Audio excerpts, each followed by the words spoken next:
Welcome back to Breakdowns and Bets. I'm Santino DeFranco, and with me, as always, is Brandan Olivas. Today, though, we're not going to talk about a specific card. Usually, we come on here, we talk about a card, we give our picks, all that good stuff. I actually want to give a good introduction to those of you who are new to MMA, who are new to MMA betting, especially as to how we come up with the process of who we bet on, who we like, what we think about things. Brandon, what do you think, not what you bet, what do you think most people bet? Like, how do they bet? Just with who's popular, or who do they look at odds? What do you think? That's a good question, and I guess it depends on who's looking at it, right? So there was a few months there where the people who just like to take every underdog that they see. Everybody has crazy odds just for the sake of having crazy odds, right? So there's those kind of people. Then you have the people who are MMA fans, and if you get somebody from Hawaii, they only bet Hawaiian fighters, and then there's that way. Or whoever's the most marketable. Conor McGregor is the best. I'm only going to bet him because he's popular and everybody likes him. You know what I mean? There is many, many, many different styles of bettors, and there's a reason that a lot of these books and they're able to sponsor the UFC and they have these insane casinos, right? Because most of the time, it doesn't work.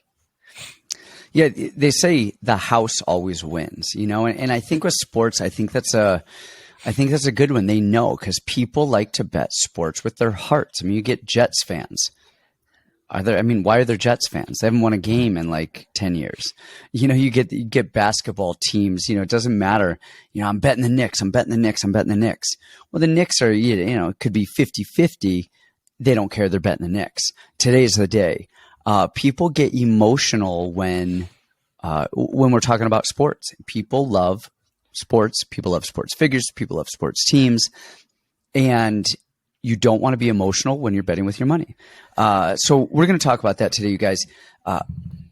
We want to introduce you. There are probably many ways people bet. And honestly, there's probably a lot of people out there that are betting better than we are, smarter than we are, but we tend to be pretty good.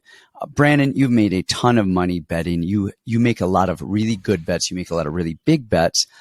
I happen to be an MMA coach, a world champion MMA coach. I think I know the sport probably better than most.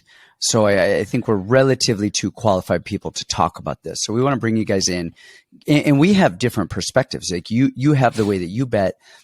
I have the way that I bet. And we were actually talking about this a little bit earlier. We were talking about stocks, and I was thinking about the way that you bet stocks tends to be a little bit more numbers.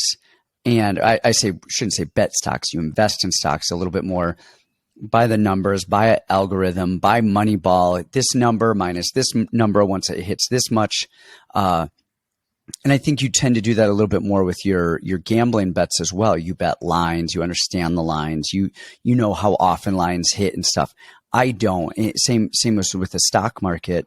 I tend to go more holistic, more organic. I tend to look at the stock as a whole and kind of use normal human logic with it, same as my MMA bets. I don't generally bet lines.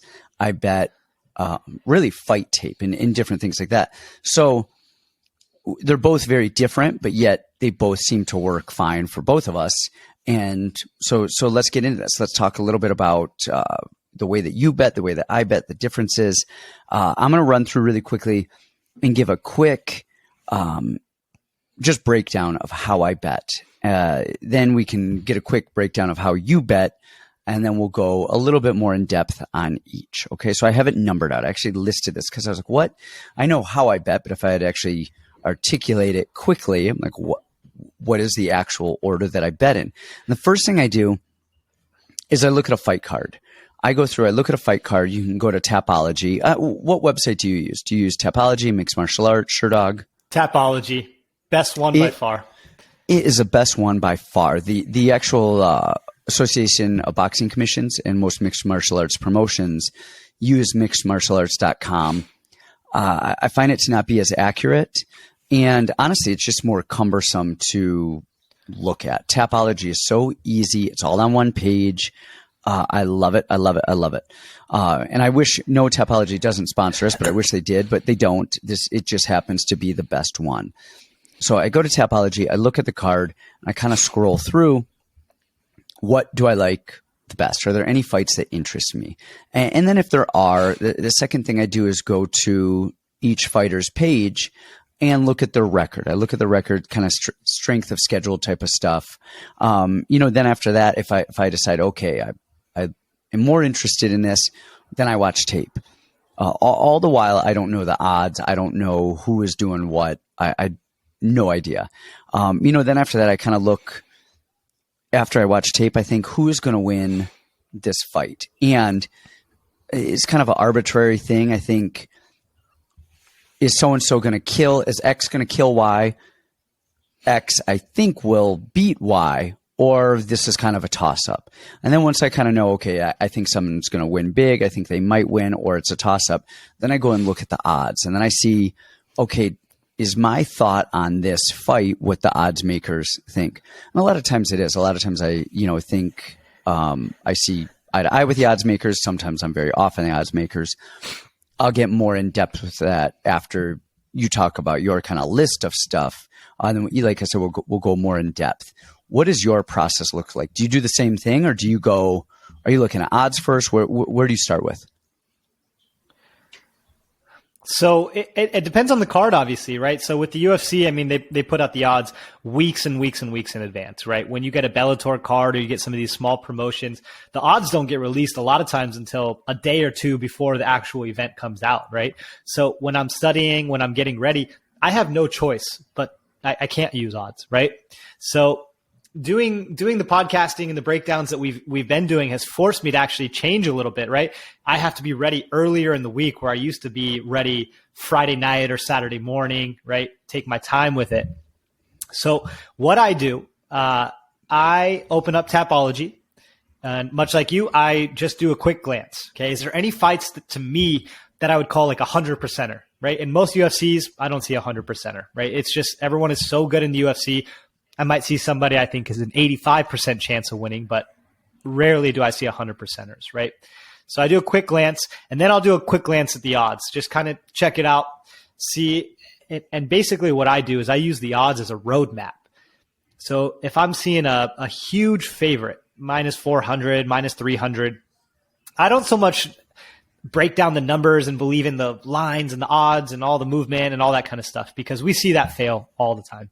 But I use it as a roadmap. How is Las Vegas getting to this number? What is the big advantage where they can see why this guy is the favorite? Or why is this guy such a big underdog? Is it a late replacement fight? Is he moving up a weight class? Is he UFC debut? Like, what is it that's making this person that? So I use the odds as a roadmap, and I try to figure out how they got there. And then, like I said, I actually really enjoy this, because now doing the podcast, I tape almost every single fight. So I start at the bottom of every card. I start at the bottom, because there's so much more for me. There's so much more meat in the earlier fights. And I just watch film, and, within 2 or 3 fights on each person, I can tell if this is a bettable fight or if I just don't even want it, right? I kind of take notes of small little holes in the game. And then right away, I type out everything that I'm seeing. So that's where I'll put it in the Telegram chat, or I do my own personal notes. I see any holes, any critical flaws, and I figure out how we got to that betting number, those odds. Why did we get there? So that's my first look. Okay. And then what do you decide to bet on? Are you only betting good odds? Or are you only betting decent? Like, are you betting fights that you like the odds on? Or are you liking fights that, these aren't great odds, it's minus 500, but it's a sure shot?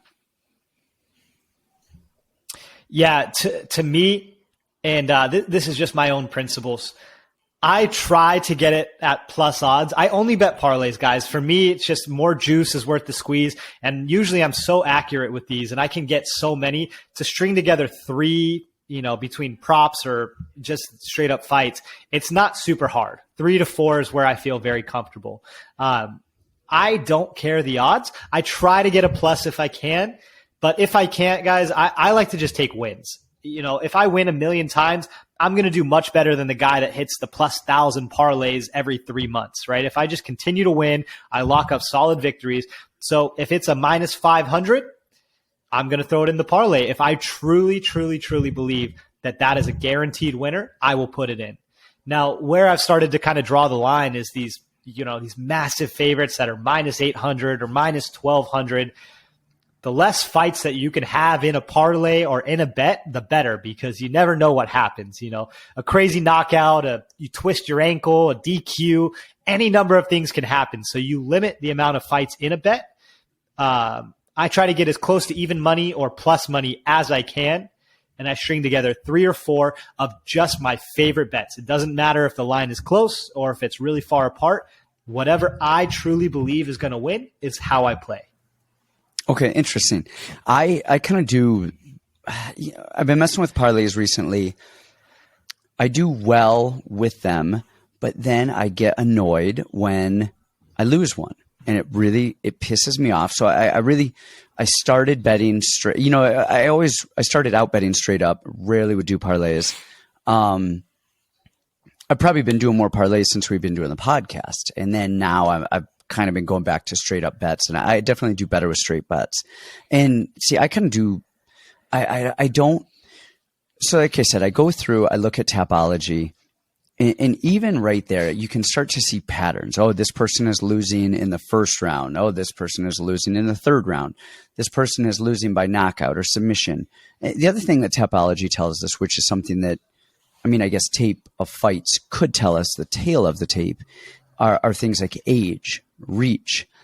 I want to know those types of things: height, age, reach, what camp they're from.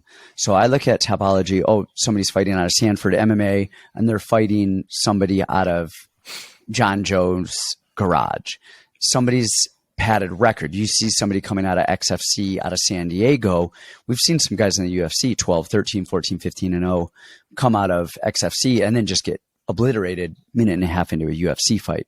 So the Tapology record will tell us a lot, because we know a lot about MMA. So we know, oh, so-and-so, somebody, Conor McGregor, keeps losing to taller fighters, or with somebody with reach, or, he keeps losing submissions, or he chokes. All right. Maybe chokes specifically. He defends every other thing. He defends arm bars 1,000 times out of 1,000, but he can't stop a choke to save his life. So you start to see those patterns that you don't have to watch 2 hours of tape for.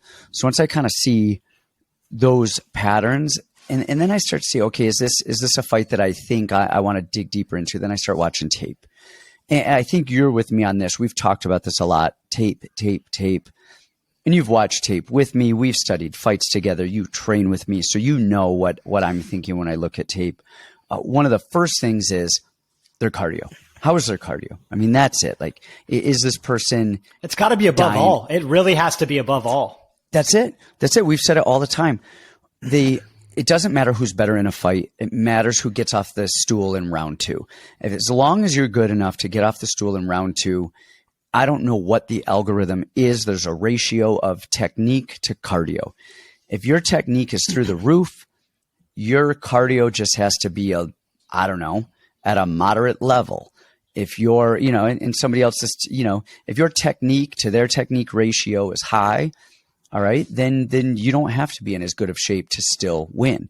If your technique to technique ratio is moderate or bad, maybe you don't have the technique that they have, then you need to have much better cardio than they have. And that's it. Technique to cardio, that's a huge ratio. It's completely arbitrary, but you can see it watching fights. It's nothing that you could actually explain as a fight coach, as a fighter. You can see what we're talking about. And if somebody's too gassed with their technique. And those are the biggest things.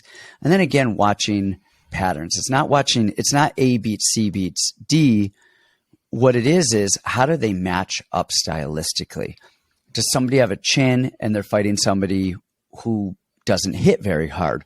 Well, that's very different than somebody who doesn't have a chin and is 39 years old. And so that's when I start to find out, okay, who do I really think is going to win? I break those things down. I see who I think is going to win. And then I go to the odds. And most of the time when I'm like this person is going to kill this person. The odds reflect that. Somebody's minus 300, 500, 900, huge favorites. Every once in a while they're close. Sometimes they're close, and then sometimes they're at plus odds. The ones that I love, and these I would call them unicorns, but they're not as unicornish as you might think. A lot of times I think, whoa, somebody's going to kill, X is going to kill Y. And then I look and the odds have the person who I think is going to absolutely win as a dog. Man, I bet those heavily. I love them. I love them. If I see anything that's remotely close in terms of odds, but I really think somebody's going to win. So, okay, I really think this person is going to win. If they're anywhere between a minus 200 and a plus 200, I'm probably going to bet that. You know, I mean, those are decent enough. If I think somebody's going to win and they're, I don't know, minus 250 to 350 to 450, I may throw that in a parlay, but I probably won't. You know, it kind of depends. But then, you know, sometimes you see these fights that are really close, and those are the ones that I generally like to avoid. We've talked about a lot of those on the podcast. Chandler Gaethje. Our bet for that fight was don't touch the freaking fight. We said, yeah, gun to our head. Both of us picked Chandler. We were both wrong. Neither of us touched the fight because we're both smart enough to know you can't win on that fight. I mean, yeah, it's a coin toss. And that's kind of how I bet. I bet like tape. I think who I think is going to win. And then I decide, is the bet itself worth my analysis of the fight?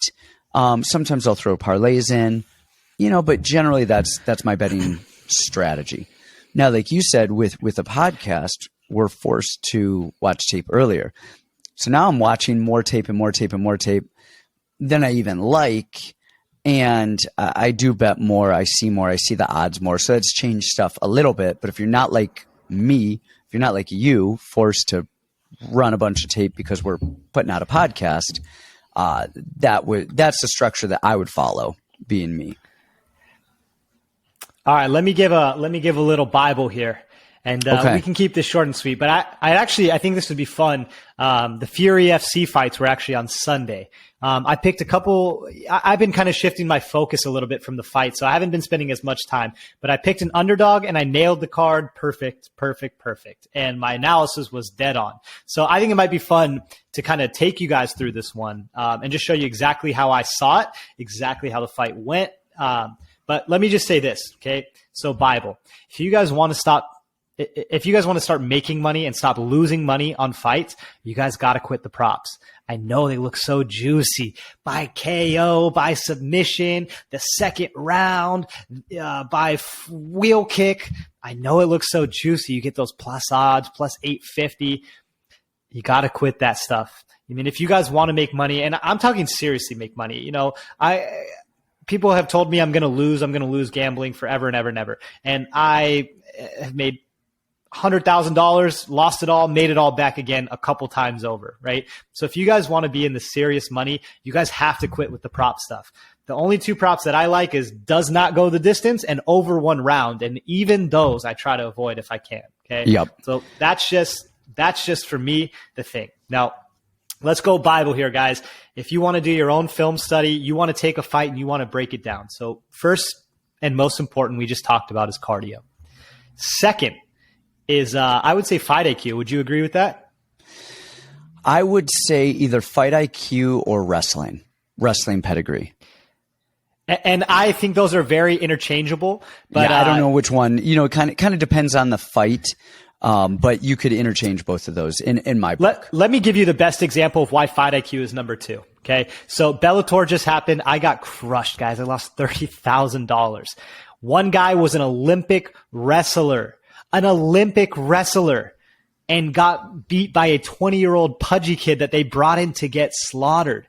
And then later in the night, in the co-main event, Tyrell Fortune, who is a phenomenal wrestler, lost to a guy who can't defend a takedown because his fight IQ was horrible. I mean, he was losing small exchanges, small positions, and he's a phenomenal wrestler and would give up his back. Okay, I concede. Now, easy point there. Wait, before we move on, explain to people what you're talking about with fight IQ. And there's a lot, and it changes per fighter, but I want to hear what you think what you think about fight IQ. I'll explain what I think about fight IQ. So that way the people listening kind of understand what the hell are we talking about with fight IQ. Yeah. And for me, it's really, really simple. So for me, this is probably number one. You don't have to be perfect at takedown defense. Although I love somebody who can defend a takedown and is extremely hard to take down, because that works in their favor for tiring out somebody else, cardio issues on the other side, right? That's great. But when you are taken down, what is your first reaction? Do you lay on your back or are you up immediately? We're putting this out, Tuesday, Wednesday. So this weekend, Sean Soriano's fighting, and he's fighting a guy who's a wrestler, and we're going to see this happen. What I'm seeing from Sean Soriano is the second he's taken down, he is standing back up as quick as he can. He's controlling hands. He's getting off the cage, right? The other thing I love, and we'll just use Sean Soriano, composure. So standing up, I love composure. We saw this a few weeks ago with Choi. He was too excited to finish this fight. He was swinging way too hard. The one thing that will improve greatly with him is fight IQ is composure. Are you calm in the pocket? Do you make all the right decisions? And you guys hear me say that a lot, right? Can we figure out how to win these rounds at the pivotal moments? It's a close round. Let me just swing and let's steal this round, or let's shoot a last second takedown just to seal the deal.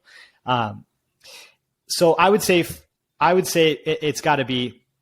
Oh, go ahead on this. I want to hear what you say on fight IQ. Okay. I think the biggest thing, and this is not something quantifiable at all.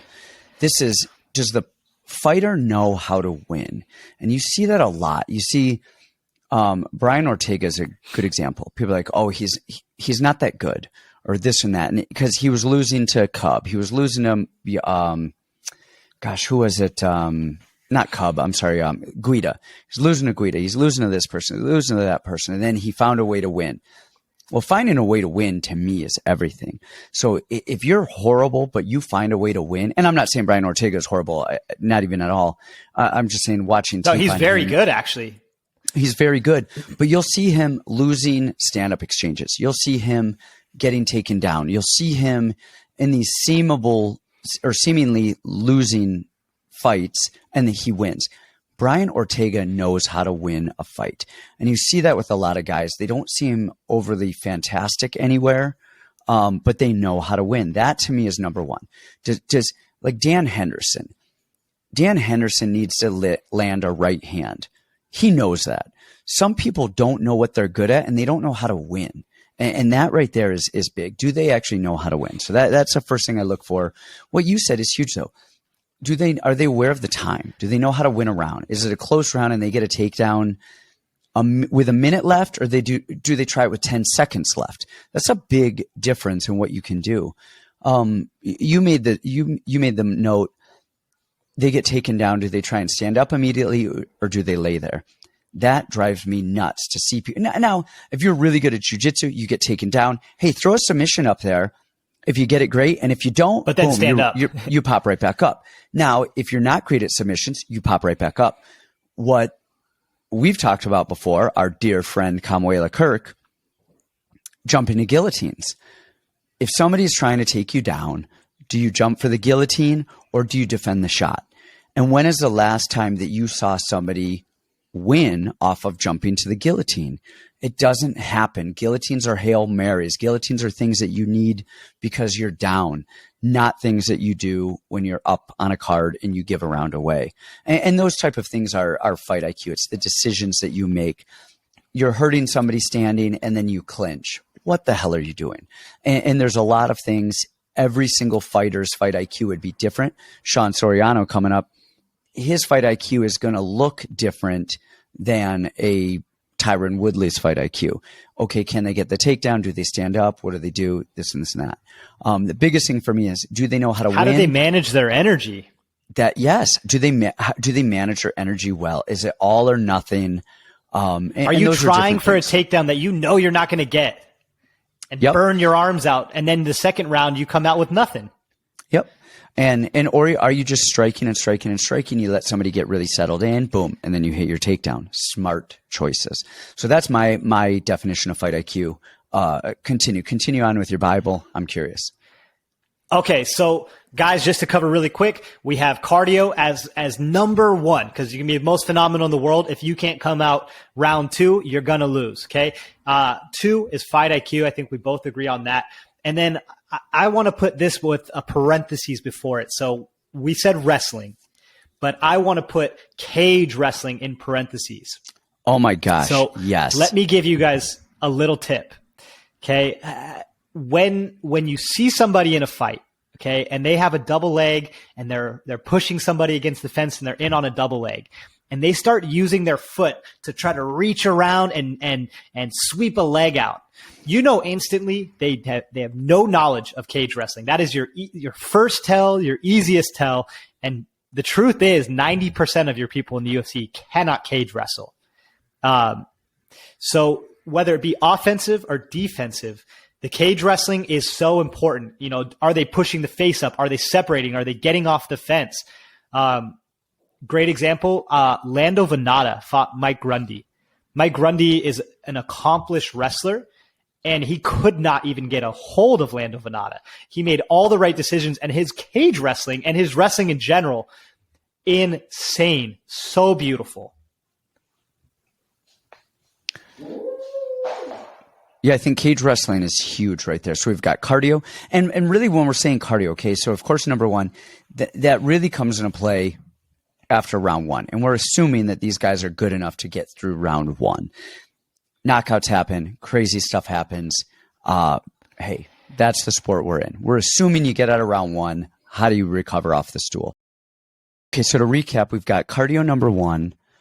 We've got fight IQ number two. We've got cage wrestling number three. What's the rest of your Bible? I like number four, the chin. I like a good chin, number four. We just saw this last week. Miguel Baeza is better than that guy everywhere, and Chaos lands a bomb, and Miguel's been known to have a weak chin. So all that stuff is for naught if you have no good chin. I would say the next one is going to be the gym. So after all of that stuff, then I like the gym because I think the gym plays into a lot of that stuff, like fight IQ, like over cardio. Age. They want their fighters to represent well. Oh yeah, age has got to be in there somewhere too. So yeah, let's put age before. But age, all that. age only matters if if you're over 35. If you're over 35, age matters. Otherwise, it really doesn't come into play too much. Yeah, so I guess move that where you want it and consider that when you're 35 and over, I would say 90% of the time, the younger fighter's going to win. Even like Frankie Edgar, Marlon Vera, we saw that. We both thought skills-wise, Frankie had the goods to do it. But at the end of the day, the younger fighter wins almost 90% of the time. And age is correlated with chin significantly. Yeah, these all tie in together.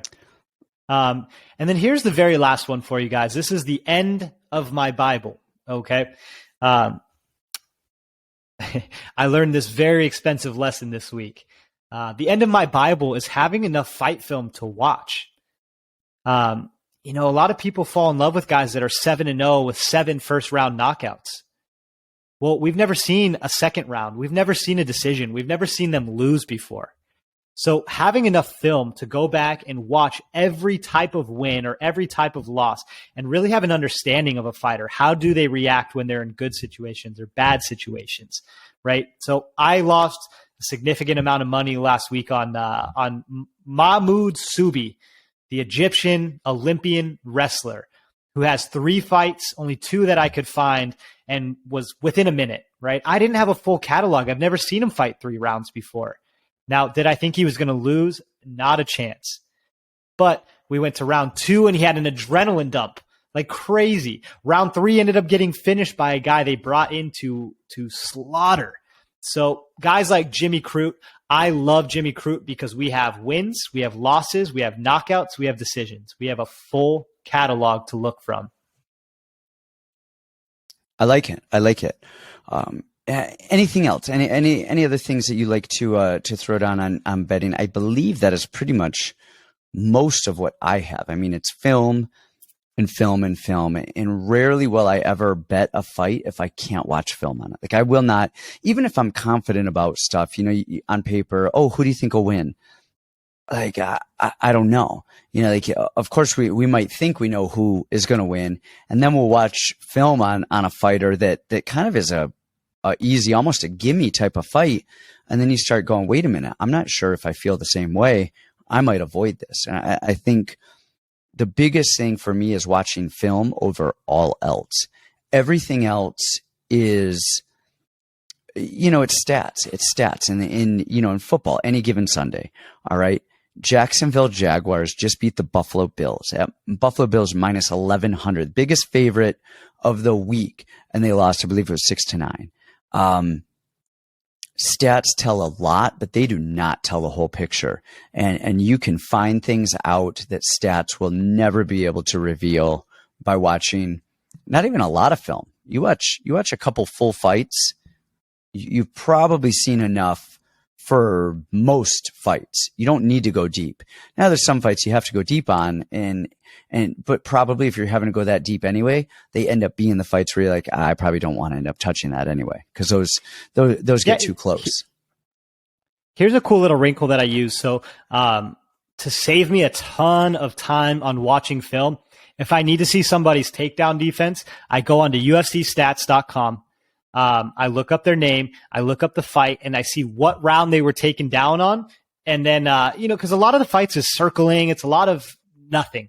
Or if they're on the ground and nobody's getting up, I'll find the round that they were taken down, and I'll fast forward and I'll see what happened on the takedown. Was it, they tripped over and they got on top, or was it a real takedown, and how they reacted? I fast forward to the moments that I really need to see. I like that. Yeah, I'll play stuff on 1.5 speed, 2 speed. I don't need to see the whole thing. I need to see patterns. And really one-offs don't matter. I need to see patterns. I need to see things again and again and again. Once is a coincidence, twice is a pattern. That's it. You see something more than once, and you really get to gauge how people are going to react. Yeah, I just want to do one really quick with you guys, just so you guys can kind of get an insight on kind of strategy and how I bet. So if you guys want to pull up on Tapology, you can pull up the Fury FC 53 card. Okay. Now I looked at this card. There was nothing that really stuck out, but the one fight I looked at was George Tokos versus Clayton York. Tokos' record was 5-2 at the time, and Clayton was 4-2. Okay. So click on Tokos. Guy's 6'3". And his gym affiliation is Sanford MMA. His 2 losses are in Bellator to Ty Gwerder and Kevin Fryer. Okay, and then we look at York. He lost to Julius Angliskis. So that's a tough fight, right? That's a tough fight is Angliskis. Now, the things that I looked for, guys, so obviously we have Sanford MMA. Looking at George York, he lives in Oregon, and he trains at his own gym. So Instagram will be your best friend also. Okay, so he trains at a small gym, jiu-jitsu gym in Oregon. Now you look at the body composition. You got 6'3" George Tokos, which if you look at his Instagram, he's training with every best guy in the world. You have Clayton York teaching jiu-jitsu to kids, and he's huge, muscled up guy. Okay, now what's funny is Clayton York was the favorite in this fight. And I'm thinking, man, Tokos has fought in Bellator. He's massive. He's a grappler. He's just kind of a durable guy, right? Good chin. He's tough. He's in your face. Now, they both have cardio issues, but you're looking at a guy who's, 5'11", and he's got these massive muscles versus a guy who's a little more agile, 6'3", great gym. So we kind of ran down everything, right? So cardio, I would give the edge to Tokos, right? Just by how his body is made up. Now, the other factor is this fight was in Denver, right? So the altitude kills you even worse. So who do I think is going to fade first? Maybe the super jacked guy, okay? So we have cardio, Tokos. Fight IQ, I would also go Tokos. I mean, he's at Sanford MMA. They're awesome with fight IQ. He did make some right decisions. Even when he sometimes makes bad decisions, I think he does more right than he does wrong. So I would go Tokos, fight IQ. Cage wrestling, his wrestling looked clean to me. And especially against the level of competition, he got Gwerder down. I love it. Okay. So there's cage wrestling for Tokos. Let's see. Chin. Okay, chin. good chin. You know, Ty Guerta's a very tough guy, ended up getting him out of there, but he took a lot of punishment before that. So I like this chin. Okay. Camp, we already talked about that. Sanford. And then fight film. I mean, we had plenty of fight film. You know, we've seen him go to decisions. We've seen him win. We've seen him lose. And they go to fight. And Tokos puts Clayton York to sleep within the first couple minutes. As an underdog, easy win, not even a little bit of adversity. Clayton York shot in on a takedown, got tired chasing the takedown. Again, small gym, not crazy MMA. Tokos sees this look every single day of his life and puts him in a Darce choke, puts him out. Easy win. That's the thought process that we're looking at. You know, where's the fight located? Who are you training with? What's your cardio? What's your fight IQ? He hit every single one, and that was a perfect underdog. And exactly, it helps money-wise when those things line up and they're an underdog. Love it. Well, thanks, Brandon. I appreciate it. I'm sure these people out here are going to appreciate it. If you guys have questions on bets and how we bet, geez, I can't even speak, how we bet, let us know. Leave them in the comments. We'd love to hear from you guys. And you guys are a great community. You guys are always awesome. As always, please like, share, and subscribe. Check Brandon out on Instagram at Brandan Olivas. I am at Santino DeFranco. And we'll hear from you soon.